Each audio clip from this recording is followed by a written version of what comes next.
Good morning. तो आज हम लोग बात कर रहे हैं सेंट्रल बैंक यानी बैंकिंग जो पढ़ रहे हैं। तो हम लोग देखे जो मेनली टू टाइप्स के बैंक होते हैं, एक सेंट्रल बैंक और एक कमर्शियल बैंक। तो कमर्शियल बैंक के बारे में हम लोग डिटेल जानकारी लिए, उसके फंक्शंस को भी देखें और कमर्शियल बैंक कैसे क्रेडिट क्रिएशन करता है इसके बारे में भी समझिए। आज हम लोग स्टडी करते हैं सेंट्रल बैंक के बारे में। तो सेंट्रल बैंक मतलब ये सेंट्रल बैंक ऑफ इंडिया नहीं, सेंट्रल बैंक मतलब जो कि गवर्नमेंट का बैंक है, यानी कि इंडिया में जितने भी बैंक है कमर्शियल बैंक है ना, उन सभी का ये हेड है। ये जितने भी बैंकिंग है होते हैं, फाइनेंशियल इंस्टीट्यूशंस होते हैं, सभी का ये क्या होता है, हेड होता है। सभी के लिए ये गाइडलाइन प्रोवाइड करता है। ये बैंकों का बैंक कहलाता है। यानी कहता है spearheads the entire banking and financial system of country. हमारे इंडिया में क्या है, ये जितने भी बैंकिंग सिस्टम है, फाइनेंशियल सिस्टम है, सभी का ये हेड है। कहता है it acts as monetary authority of the country. In India the Reserve bank of India is the central bank. भारत में जो रिजर्व बैंक सेंट्रल बैंक को कहते हैं, है ना। यानी कि reserve bank is the operator of all banks in India.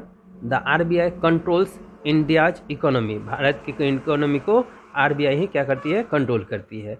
It was established on 1 April 1935 according to the RBI act 1936। 1936 में आरबीआई एक्ट है ना, उसके तहत 1 अप्रैल 1935 को इसका एस्टेब्लिशमेंट किया गया। द इकोनॉमिस्ट उस समय बाबा साहब भीमराव अंबेडकर इनको निर्माण करने में बहुत सारे इम्पोर्टेंट रोल दिए। The economist of India Baba Saheb Ambedkar played an important role in the establishment of the Reserve bank of India. The Reserve Bank was form on the basis of guideline और guiding principles provided by him. यानी कि ये जो RBI जो बना है वो बाबा साहब भीमराव अंबेडकर के गाइडलाइन पर ही, प्रिंसिपल पर ही बना है। कहता है इनिशियली इनका जो सेंट्रल ऑफिस था वो कोलकाता में, शुरू में जब इनका निर्माण हुआ तो ये कोलकाता में इसका हेड ऑफिस था, लेकिन 1937 में ये मुंबई में आ गया है ना। इसका हेड ऑफिस जो है सेंट्रल का है, मुंबई में है। अर्लियर यानी शुरू में ये एक प्राइवेट बैंक था। Earlier it was a private bank, but 1949 में ये क्या हो गया, भारत सरकार का एक इंटरप्राइज हो गया है ना। यानी कि it has become a government of India's enterprise, है ना। अभी के डेट में आरबीआई के पास टोटल 29 रीजनल ऑफिस है, जो कि हर एक राज्य के राजधानी में स्थित है। ठीक है, तो ये आरबीआई हुआ। देखिए आरबीआई जो कुछ भी फंक्शंस करता है, यानी कि the functionings of RBI is governed by central board. RBI का एक सेंट्रल बोर्ड है। आरबीआई का क्या है, एक सेंट्रल बोर्ड है ऑफ डायरेक्टर्स है, वो करता है गवर्न। यानी आरबीआई जितना भी फंक्शंस करता है उसको गवर्न कौन करता है, central board of directors. The board is appointed by government of India. इस सेंट्रल बोर्ड का अपॉइंटमेंट कौन करता है, government of India, as per RBI act. RBI चूँकि इसका रिजर्व बैंक ऑफ इंडिया का जो इस्टेब्लिशमेंट वो आरबीआई एक्ट के तहत हुआ है, तो इसका जो मेन फंक्शंस होता है उसको गवर्नमेंट करता है। इसका यानी कि आरबीआई का सेंट्रल बोर्ड ऑफ डायरेक्टर्स, जो सेंट्रल बोर्ड ऑफ डायरेक्टर्स को कौन अपॉइंट करता है, government of India, as per RBI act. This appointment is for 4 years. ये 4 साल के लिए किए जाते हैं। ठीक है, तो ये यानी कि सेंट्रल बैंक जो है ना, सेंट्रल बैंक का जो है so main functions central board करता है। तो ये central board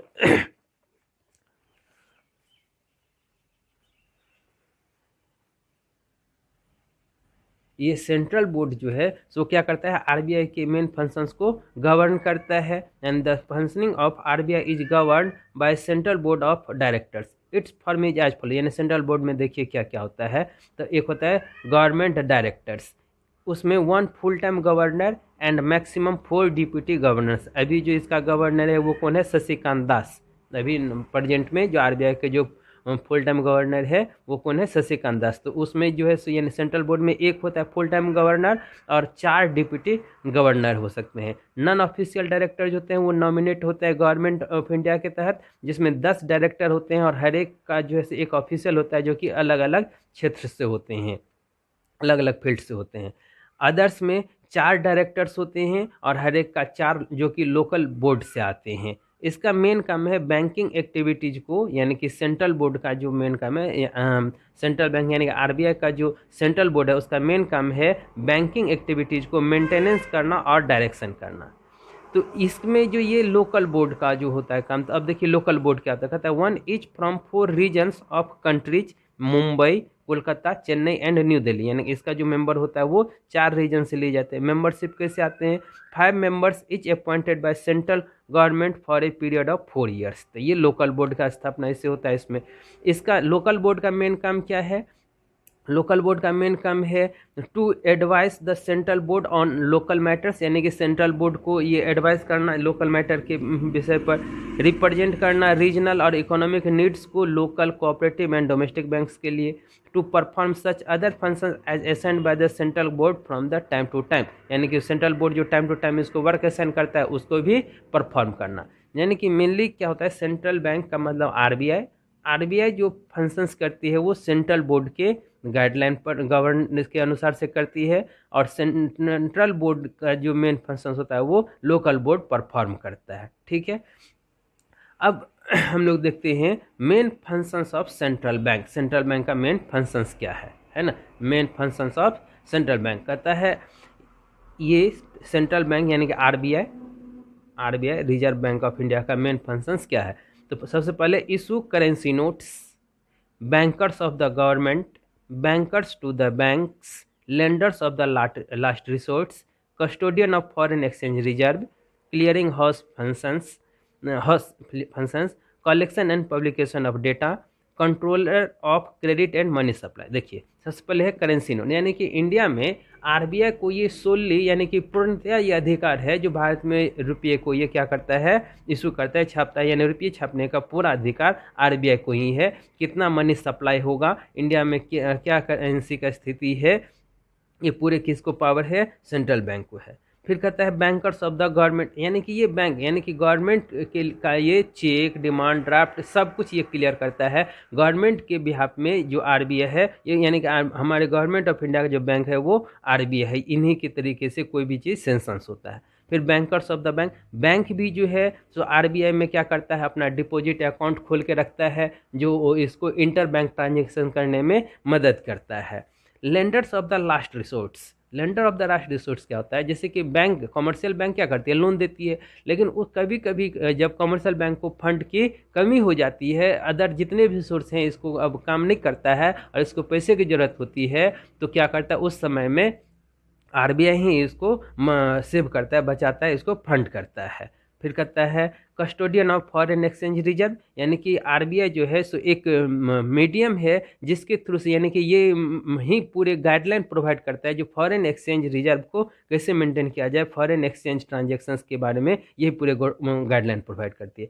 clearing house functions, यानी कि ये एक दूसरे बैंक के चेक को डायरेक्टली क्या करती है, जैसे कि कोई बैंक डायरेक्टली कर सकता है लेकिन इस बीच में ये क्या करता है उसको सेटल करती है दोनों अकाउंट, दोनों बैंकों को। जैसे कि इस बात को समझिए, ऐसे हमारा है आपके स्कूल से हमको सैलरी मिलता है तो उनका जो अकाउंट है उसका चेक मिलता है, तो उनका अकाउंट है यूनियन बैंक ऑफ इंडिया में, तो उस हमको चेक मिला यूनियन बैंक ऑफ इंडिया का, बट मेरा बैंक अकाउंट है एक्सिस में, तो हम इसको जमा करते हैं एक्सिस में। तो देखिए यूनियन का चेक आया हमको और हम एक्सिस में जमा किए, तो अब आरबीआई इन दोनों के अकाउंट को क्या करती है, सेटल करती है। तो ये कहता है clearing house function. Collection and publication of data, collection and publication यानी कि आरबीआई का काम है स्टैटिकल, रीजनल, ये बहुत तरीके के डाटा को कलेक्ट करना है ना, और फिर उसको पब्लिश करना, जो एक इंडिया का इकोनॉमी क्या स्थिति है, इन्फ्लेशन रेट क्या है, बैंक रेट क्या है, ये सारे चीज़ इनका काम होता है करना। फिर controller of credit and money supply, यानी कि जो मनी सप्लाई कितना है मार्केट में, क्रेडिट कंट्रोल कितना है, कमर्शियल बैंक का क्या क्रेडिट क्रिएशन हो रहा है, इन सभी को ये क्या करती है, आरबीआई कंट्रोल करती है। तो ये यानी कि जो फंक्शंस ऑफ सेंट्रल बैंक है ये हमने आपको बताए हैं क्या क्या है। इशू करेंसी नोट्स, यानी कि आरबीआई को ये सोली राइट है जो ये क्या करती है, करेंसी नोट्स इशू करती है इंडिया में। बैंकर्स ऑफ द गवर्नमेंट, यानी बैंक गवर्नमेंट जो है इसी के थ्रू से चेक, डिमांड ड्राफ्ट या कोई भी चीज़ काम करती है, फाइनेंशियल वर्क करती है, ये गवर्नमेंट का बैंक है। बैंकर्स टू द बैंक्स, यानी कि ये कमर्शियल बैंक का भी पूरे फंक्शंस करती है ना, यानी कमर्शियल बैंक भी इसके यहाँ अपना अकाउंट बनाए रखा है। Lenders of the last resource, यानी कि जब कॉमर्शियल बैंक को फंड की ज़रूरत पड़ जाती है और कहीं से भी कोई नहीं होता, फंडिंग का जुगाड़ रहता है, तो ये लास्ट में उसको मदद करता है। Custodian of foreign exchange reserve, यानी कि फॉरेन एक्सचेंज ट्रांजेक्शन्स कैसे होगा, इसके लिए गाइडलाइन यही प्रोवाइड करते हैं। क्लियरिंग हाउस फंक्शंस, यानी कि दो बैंकों के या 3 बैंक या एक से अधिक बैंकों के बीच में इंटर बैंकिंग चेक को क्लियर करने के लिए ये मेडिएटर का काम करती है। Collection and publication of data, ये वेरियस तरीके के स्टैटिकल्स, तो फिर रीजनल्स, फिर और तरीके के ये पीरियडिकल्स, ये सब क्या करती है, इशू करती है, पब्लिक के बीच में जागरूकता का काम करती है ना। देखते हैं टीवी पर हम लोग देखते हैं जागो ग्राहक जागो, या फिर क्या कहते हैं बैंक किसी भी तरीके से आपका कोई पिन या दिस दैट ये नहीं मांगता है, आप सचेत रहे, सजग रहे, आरबीआई द्वारा जनहित में जारी, है ना, ये सब बातें, तो इसी का काम है करना। Controller of credit and money supply, central bank जो क्रेडिट क्रिएट करती है, मनी सप्लाई किया हुआ है, ये इसको ये आरबीआई ही कंट्रोल करती है। तो हमने इसको बताया, आपको क्या करना है, इसको डिटेल करना है, डिटेल लिखना है नोट्स, है ना, जो कि हम आपको आज के ऑनलाइन क्लास में उसको देखेंगे भी सभी के कॉपी पर, और आप वहाँ पर इसको हम डिटेल भी बताएंगे, और आपको इसका कॉपी करना है। तो ये सेंट्रल बैंक यानी कि आरबीआई, तो इसके मेन फंक्शंस जो हैं, तो इसका क्या करना है ना, आपको डिटेल नोट तैयार करना है। हमने जितने भी फंक्शंस बताए हैं, issue of currency notes, bankers of the government, bankers to the bank, last resource of bankers, फिर कस्टोडियन, तो ये सब जितने भी बताए हैं आपको, इस सबको सभी का क्या करना है, आपको डिटेल नोट तैयार करना है। और ये जो वीडियो क्लास लेंगे उसमें आप हमको प्रेजेंट कीजिएगा, स्क्रीन प्रेजेंट कीजिएगा, इसका हम देखेंगे, है ना, और अगर प्रॉब्लम होगा तो हम उसको वहाँ पर डिस्कशन करेंगे। तो थैंक यू आज के लिए, नेक्स्ट आगे इसको क्लियर करें। Thank you.